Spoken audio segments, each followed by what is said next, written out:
It's a good day today to talk to David Shoffner from SpotBowl.com. Marcus and Mack, a law firm representing injured people, bring our conversation to us this morning. So we talked with you, Dave, on Friday. And on Friday, we were talking ahead of the Super Bowl about commercials we would anticipate seeing. And so today we want to talk about what we did see and how people have reacted to them. Good morning.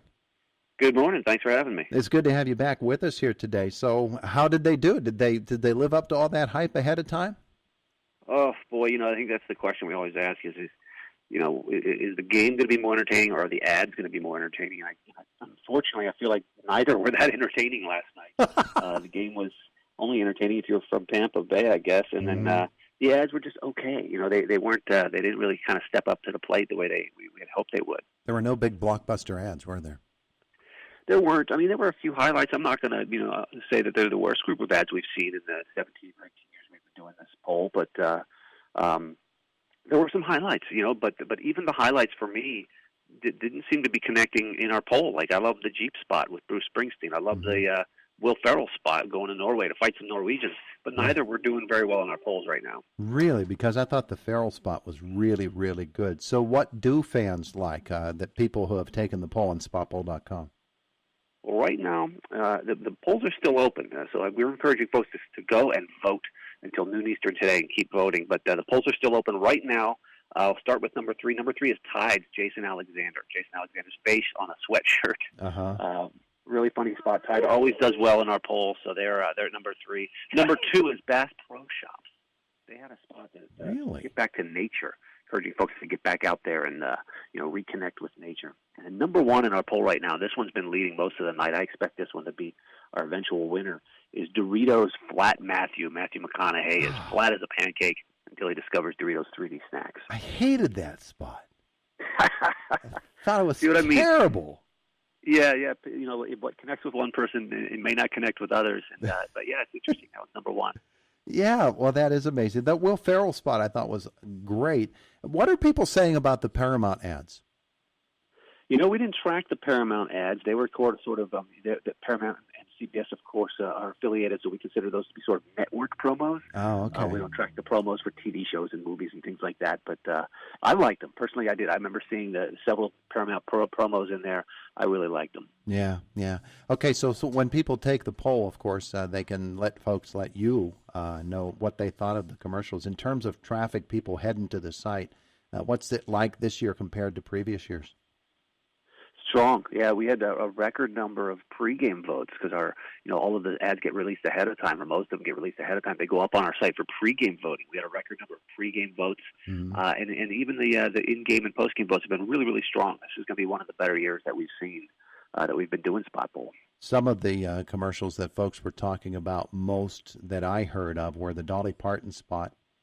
Instead of 9 to 5, it was 5 to 9 for Squarespace.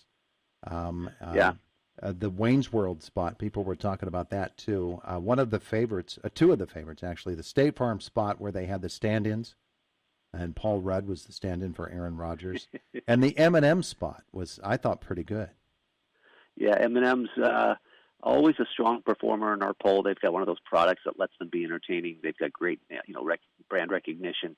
Right now, M&M's is... surprisingly, this has been a confounding year for me in terms of the spots. I like the M&M spot. I expected it to do well. It's got a 71% downvote in our poll. Really? I don't know why people didn't connect with that one. So it's been a really interesting year. I'm looking forward to digging into these numbers after the polls close and trying to figure out where some of the fans' heads were at. Well, that's what's interesting to me about this is you're an advertising agency. That's your primary business. And so you look at the results of this, and I don't know that you make decisions based upon one game, one night, and one series of ads. But if you're trying to find trends in commercials, that has to make it kind of difficult for you. It does, yeah. That's one thing we do look at with these numbers is trying to figure out, where are consumers' heads at in that given year, because we're coming out of a very politically charged year. We're coming out of a pandemic, so we're going to have to look at these numbers through those lenses and try to figure out if those two factors had any role in these numbers. We try to pick winners and losers not only in terms of popularity but in terms of bang for the buck, and so if a Super Bowl ad cost you $5.5 million for 30 seconds, it's about $183,000 a second. Who scored best in terms of maybe before people weren't talking about you, but now they are? Well, that's always a big question, too. We had 24 rookie advertisers in the game. That's half of the ad lineup was first-time advertisers. Wow. Some of them very small companies like Mercari that lets you sell your stuff online, or Fiverr, a freelance network. So some of these, these brands that people didn't hear about before the game, maybe had an ad in the game, hopefully have some good brand recognition now. Now, Mercari and Fiverr, their ads aren't doing well in our polls, but that doesn't always mean that it wasn't effective at doing what they had hoped it would. Yeah. Some of the other things that were up there and our traditional favorites, the Cheetos ads usually get a lot of buzz. How did they do? Cheetos, yeah. Cheetos is, I think it's in our top 10 right now. Let me see here, because, I like the... That's with Ashton Kutcher and Mila Kunis. Yeah, and they Shaggy. had... and Shaggy, 57% upvote, so it's somewhere in the middle there. Yeah. And, it's nice to see Shaggy popping up in a spot. Nostalgia was a big theme last night. We saw some, older songs with Dolly Parton, Shaggy. We had Jason Alexander from Seinfeld. So the 90s and 80s and 90s were a big theme last night. Yeah, the Bud Light commercial. Tell me about the Bud Light commercial, because they brought back everybody that's been, it seems, in a Bud Light commercial down through the years.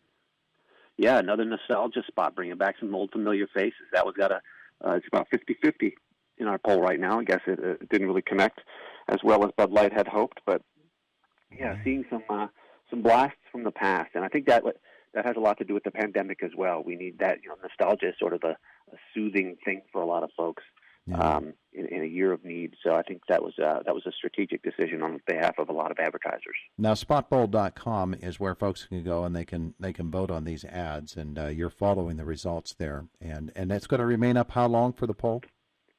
Polls are open until noon Eastern. Yeah, you can go to the site and vote, refresh the page, and vote again. We do encourage folks to vote as often as they'd like. Yeah, and people do, don't they? They come from everywhere. Is it mostly domestic, or do you get people from overseas that are commenting on things like this too? A lot of domestic. Yeah, almost all 50 states. What we've usually seen each year. People do vote more than once. It's not a presidential election. We do encourage folks to vote as often as they'd like.